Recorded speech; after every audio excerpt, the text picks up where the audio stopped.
Relógio do Apocalipse 2023, o relógio do juízo final acelera. Em 1 João capítulo 5, versículo 19, lemos: Sabemos que somos de Deus e que todo o mundo está no maligno.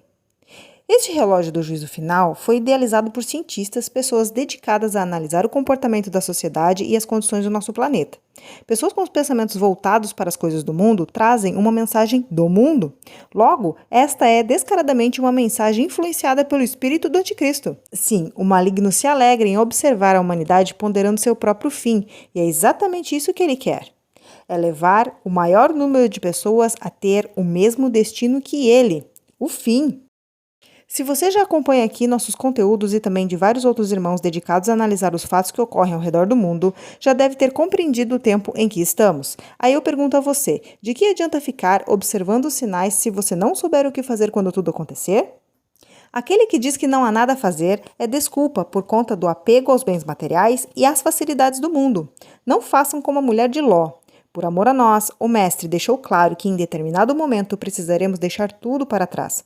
Sugerimos que leiam com cuidado o capítulo 24 do livro de Mateus. As escrituras são cíclicas justamente para sabermos como agir.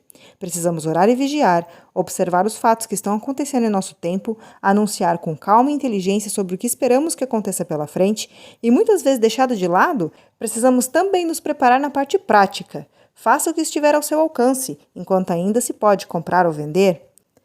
Para incentivar a todos, em breve publicaremos atualizações sobre como está o nosso abrigo na montanha. Sabemos que muitos não terão condições de fazer o que estamos fazendo, mas o fato de estarmos concretizando radicalmente a nossa preparação, ao ponto da nossa família dizer que perdemos o juízo, fica de incentivo para que façam alguma coisa.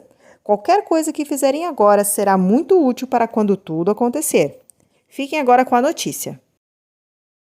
Vamos a Londres, vamos à Europa para conversar com o nosso correspondente e analista sênior de internacional, Américo Martins, sobre a divulgação por um grupo de cientistas, Américo, daquilo que é conhecido como o relógio do juízo final. Ou seja, a partir de agora, nós teremos uma contagem regressiva que vai nos mostrar o quanto nós estamos perto de um desastre que colocaria fim à vida humana no planeta Terra, e nós não poderíamos mais acompanhar, por exemplo, o Américo Martins nos proporcionando essa imagem belíssima de um lago congelado pelo frio aí. É isso, Américo? Bom dia, meu amigo.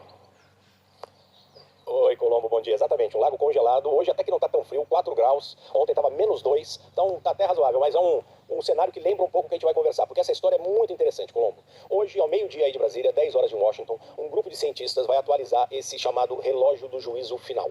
Esse relógio é uma história muito interessante. Ele foi criado em 1947 por um grupo de cientistas nucleares. Parte deles tinha trabalhado no projeto Manhattan, que deu origem à primeira bomba nuclear do mundo lá nos Estados Unidos. E em 1947 eles resolveram começar a discutir essa possibilidade do fim do mundo, porque eles estavam vendo a corrida armamentista entre os Estados Unidos e a finada União Soviética.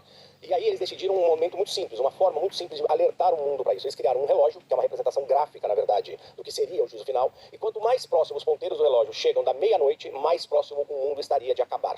Então é uma representação gráfica. Ninguém está falando que faltam poucos minutos e um apocalipse vai acontecer antes do fim do novo dia, por exemplo. Não é isso. É uma representação gráfica para discutir essa questão. No século passado, século XX, o momento em que esse relógio mais perto chegou da meia-noite, portanto, mais perto do fim do mundo, foi em 1953, quando Estados Unidos e União Soviética, no auge da Guerra Fria e no auge dessa corrida armamentista, explodiram as suas primeiras bombas termonucleares em testes. Foi quando o relógio chegou a 2 minutos para meia-noite. Mas a situação piorou muito mesmo, Colombo, foi neste século aqui. Neste momento, nós estamos no ponto mais próximo do que os cientistas consideram a possibilidade do fim do mundo. Nós estamos a apenas 100 segundos da meia-noite, 100 segundos do fim do mundo, segundo esse grupo de cientistas. Hoje, ao meio-dia, de Brasília, 10 horas, eles vão anunciar se esse relógio muda mais perto ainda da meia-noite, ou seja, mais perto desse juízo final. Por quê? Porque é a primeira vez que eles vão fazer essas considerações depois do início da guerra da Ucrânia. A guerra que envolve uma potência nuclear, a Rússia, que tem ameaçado, inclusive, usar essas armas contra o seu rival, a Ucrânia. É com você, Colombo.